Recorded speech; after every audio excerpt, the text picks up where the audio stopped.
प्रधानमंत्री नरेंद्र मोदी ने जीवाजी वेधशाला के पास दुनिया की पहली विक्रमादित्य वैदिक घड़ी सहित उज्जैन जिले के 681 विविध विकास परियोजनाओं का वर्चुअल लोकार्पण एवं शिलान्यास किया है। प्रधानमंत्री नरेंद्र मोदी ने 29 फरवरी को प्रदेश में 17,000 करोड़ की विकास परियोजनाओं का लोकार्पण और शिलान्यास, समस्त जिलों में साइबर तहसील का शुभारंभ एवं उज्जैनी की धरा पर जीवाजी वेधशाला के पास विक्रमादित्य वैदिक घड़ी का वर्चुअल लोकार्पण किया। वर्चुअल कार्यक्रम में भोपाल में राज्य स्तरीय कार्यक्रम में राज्यपाल मंगूभाई पटेल, मुख्यमंत्री डॉक्टर मोहन यादव सहित अन्य जनप्रतिनिधि शामिल हुए। प्रधानमंत्री नरेंद्र मोदी ने वर्चुअल कार्यक्रम में उज्जैन जिले के 682 विकास परियोजनाओं लागत 1,819.549 करोड़ का लोकार्पण एवं शिलान्यास किया। इसमें मध्य प्रदेश जल निगम मर्यादित विभाग के नर्मदा गंभीर समूह जल प्रदाय योजना अंतर्गत 1,462.21 करोड़ रुपए की परियोजना तथा उज्जैन विकास प्राधिकरण की 137.53 करोड़ रुपए की लागत से TDS 3 एवं 4 के निर्माण कार्य का भूमि पूजन किया। इसी तरह उज्जैन विकास प्राधिकरण की शिप्रा विहार योजना अंतर्गत व्यवसाय सह आवासीय कॉम्प्लेक्स के 67.75 करोड़ रुपए की लागत से निर्माण कार्य का भूमि पूजन किया। उज्जैन में बाबू जगजीवन राम योजना अंतर्गत 250 सीटर कन्या छात्रावास का निर्माण कार्य का भूमि पूजन वर्चुअली किया गया। इस कार्य की लागत 11.71 करोड़ रुपए है। इस तरह जिले में 1,819.549 करोड़ रुपए की लागत के विविध विकास परियोजनाओं एवं निर्माण कार्यों का भूमि पूजन एवं लोकार्पण किया। उज्जैन में वर्चुअल कार्यक्रम के तहत वेधशाला जंतर मंतर के समीप कार्यक्रम में विधायक अनिल जैन कालूहेड़ा, महापौर मुकेश टटवाल, सभापति कलावती यादव, संभागायुक्त डॉक्टर संजय गोयल, कलेक्टर नीरज कुमार सिंह, नगर निगम आयुक्त आशीष पाठक, पूर्व विधायक पारस जैन, राजेंद्र भारती, गणमान्य नागरिक उपस्थित थे।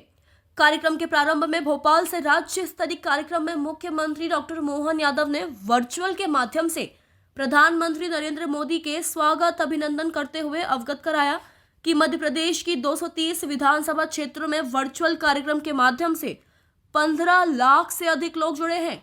पूरे प्रदेश में अलग अलग प्रकार के विविध 17,500 करोड़ रुपए की सौगात प्रधानमंत्री ने दी है। उनका हृदय से साधुवाद। मध्य प्रदेश के ओजस्वी मुख्यमंत्री डॉक्टर के जननायक यशस्वी प्रधानमंत्री माननीय नरेंद्र मोदी जी का जोरदार तालियां बजा करके अपने अपने स्थान पर माननीय प्रधानमंत्री जी, मैं आपको बताना चाहूंगा, अपने स्थान पे खड़े होकर के हम जोरदार ताली बजा करके लगे ज्यादा प्रदेश के यशस्वी सभी प्रकार के हितग्राही सहित पूरी आम जनता आपके साथ आज इस कार्यक्रम में जुड़ी। आपका वंदन है, अभिनंदन है, आपका स्वागत करता हूँ, वंदन करता हूँ। यह हमारा सौभाग्य है। 11 फरवरी अभी आपने इसी माह हम पे कृपा की थी। हमारे प्रदेश में अलग अलग क्षेत्रों के अलग अलग प्रकार की योजनाओं के अभिनंदन करते हैं। मैं आज के इस अवसर पर बताना चाहूंगा माननीय प्रधानमंत्री जी, हमारे आपके नेतृत्व में मध्य प्रदेश की सरकार डबल इंजन की सरकार बनकर के विकास के एक के बाद एक नए नए सोपान चढ़ती यात्रा को हासिल किया। मुझे इस बात की प्रसन्नता है, हमारी सरकार बनने के साथ ही आपने एक परियोजना पार्वती कालीसिंह। प्रधानमंत्री नरेंद्र मोदी ने वीसी के माध्यम से प्रदेश में 17,000 करोड़ की लागत से विकास परियोजनाओं का लोकार्पण और शिलान्यास, प्रदेश के समस्त जिलों में साइबर तहसील का शुभारंभ और विक्रमादित्य वैदिक घड़ी का उद्घाटन बटन दबाकर किया। इस अवसर पर उन्होंने कहा कि विकसित भारत अभियान को तेज गति से ले जाने का कार्य किया जा रहा है। प्रधानमंत्री नरेंद्र मोदी ने मध्य प्रदेश के डिंडोरी में हुई वाहन दुर्घटना में व्यक्तियों के असामयिक निधन पर शोक व्यक्त करते हुए इस दुख की घड़ी में सरकार उनके साथ खड़ी है।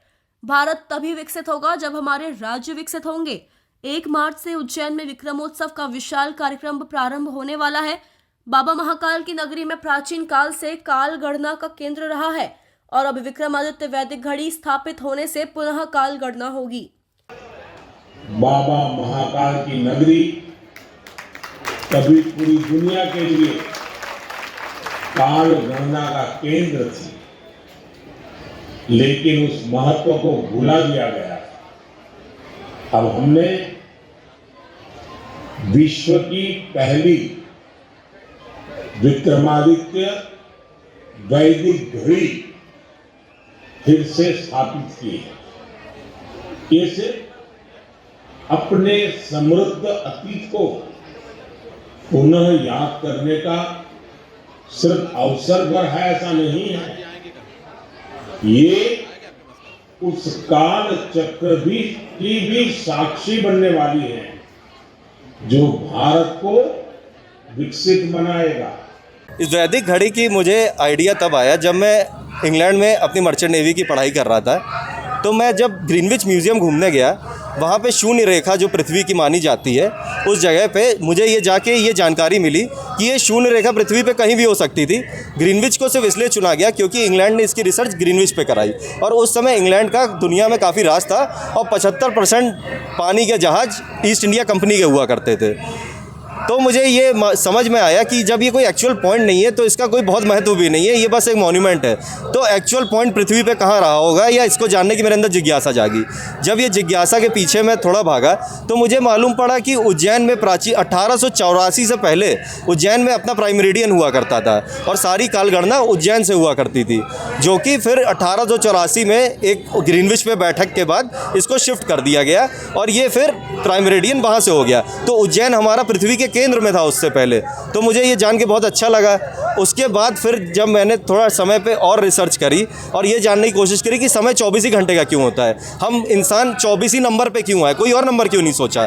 तो मुझे ये ज्ञात हुआ कि इजिप्शियन और बेबीलोनियन सभ्यता में 24 घंटों के समय का वर्णन है, जिसके ऊपर फ्रांस ने विश्व की पहली घड़ी बनाई मैकेनिकल आधार पे, जिसको ईस्ट इंडिया कंपनी ने अडॉप्ट करके पूरे वर्ल्ड में फैलाया और भारत में भी अलग अलग जगहों पे घंटा घर बनाया ताकि वो इस समय का पालन करवा सके।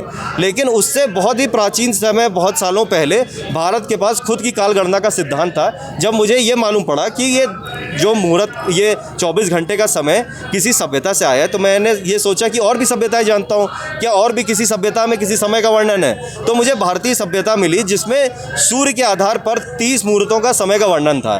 तो मुझे ये एक 30 घंटे की तरह ही समझ में आया। जैसे 24 घंटे होते हैं वैसे ये 30 घंटे हैं। इसमें हर घंटे में 30 मिनट और हर मिनट में 30 सेकंड, मतलब 30 घंटे 30 मिनट 30 सेकंड की ये घड़ी है जो सूर्य को आधार मान के चलती है।